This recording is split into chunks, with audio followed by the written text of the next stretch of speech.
जय श्री कृष्णा, राधे राधे, जय माता दी। मैं शोभना वैष्णव आपके अपने YouTube चैनल में आप सभी का स्वागत करती हूँ। आज मैं आपको भगवान शिव शंकर के श्वेत नाम के एक परम भक्त की कथा सुनाने जा रही हूँ। कृपया ध्यानपूर्वक सुने। एक समय की बात है जब गोदावरी के तट पर एक ब्राह्मण रहता था जिसका नाम श्वेत था। श्वेत भगवान शिव की भक्ति में हमेशा लीन रहता था, यहाँ तक कि वे हर व्यक्ति में एवं अतिथि में भी शिव को देखा करता था और सभी का भली भांति आदर सत्कार किया करता था तथा खाली समय में शिव भक्ति में लीन रहता था। ऐसा करते करते एक दिन उसकी आयु पूर्ण हो गई, परंतु उसे इस बात का तनिक भी पता न चला, क्योंकि भगवान शिव की कृपा से उसे ना तो कोई रोग था और ना तो कोई शोक था।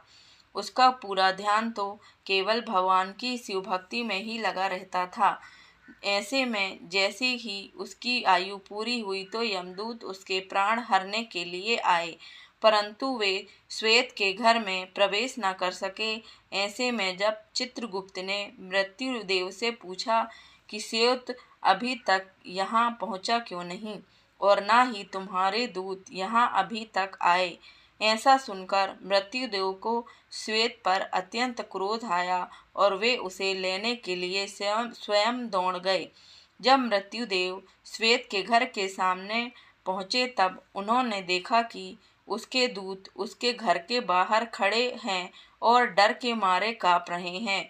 मृत्युदेव के पूछने पर दूतों ने बताया कि श्वेत भगवान शिव द्वारा सुरक्षित है और उसके घर में घुसना तो दूर की बात है, बल्कि हम तो उसको देख भी नहीं पा रहे हैं।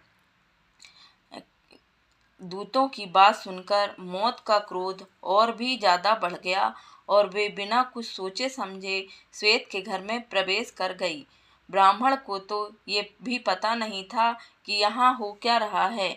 मृत्युदेव श्वेत को सामने देख जैसे ही आगे झपटने को किए, तभी वहाँ उपस्थित भैरव बाबा ने उसे वहाँ से जाने को कहा। पर मृत्युदेव ने भैरव बाबा की ना सुनते हुए जैसे ही श्वेत के गले में अपना फंदा डाला, वैसे ही भैरव बाबा ने अपने डंडे से उस पर प्रहार कर दिया, जिससे उसकी मौत की भी मौत हो गई। ये देख यमदूत भागकर यमराज के पास पहुँचे और उन्हें सारी सच्ची घटना सुनाई। जैसे ही यमदेव को ये पता चला कि मृत्यु की भी मृत्यु हो गई, उन्हें बड़ा क्रोध आया और वे अपने हाथ में यमदंड लेकर अपनी सेना के साथ स्वयं ही श्वेत के पास पहुंच गए। यमदेव ने देखा कि वहां भगवान शिव के पार्षद तो पहले से ही मौजूद हैं। ऐसे में ना यमदेव पीछे हटने को तैयार थे और ना ही भगवान शिव के गण। इस प्रकार युद्ध के दौरान सेनापति कार्तिकेय के शक्ति शस्त्र से पूरी सेना सहित यमदूत की भी मृत्यु हो गई।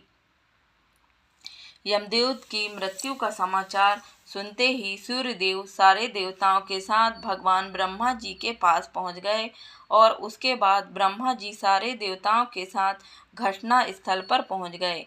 फिर सभी देवता भगवान शिव की स्तुति करने लगे और पुत्र उनसे कहने लगे कि हे प्रभु, यमराज सूर्यदेव के पुत्र हैं, ये लोकपाल हैं, इनकी मृत्यु से अव्यवस्था फैल जाएगी, कृपया इन्हें जीवित करें। आपसे की हुई प्रार्थना कभी व्यर्थ नहीं होती। कालों के काल महाकाल ने देवताओं से कहा, मैं भी व्यवस्था के पक्ष में हूँ। वेद की एक व्यवस्था की है, जो मेरे अथवा भगवान विष्णु के भक्त हैं, उनके स्वामी स्वयं हम लोग ही होते हैं। मृत्यु का उन पर कोई अधिकार नहीं होता है, बल्कि यमराज के लिए यह व्यवस्था की गई है कि वे भक्तों को अनुचरों के साथ प्रणाम करें। अंत में देवताओं की प्रार्थना करने पर भगवान शिव ने गौतमी गोदावरी नदी का जल सभी मृत लोगों पर छिड़ककर उन्हें जीवित कर दिया और वे सब के सब स्वस्थ होकर उठ खड़े हुए और भगवान शिव से क्षमा मांगी। अगर आपको मेरे द्वारा बताई गई शंकर भगवान की कथा अच्छी लगी हो तो कृपया कर लाइक करें, शेयर करें और सब्सक्राइब करें। सब्सक्राइब करके ऑल बटन को ज़रूर दबाएं ताकि आपको मेरे द्वारा बताई गई कहानियाँ और सुनने को मिलें। धन्यवाद।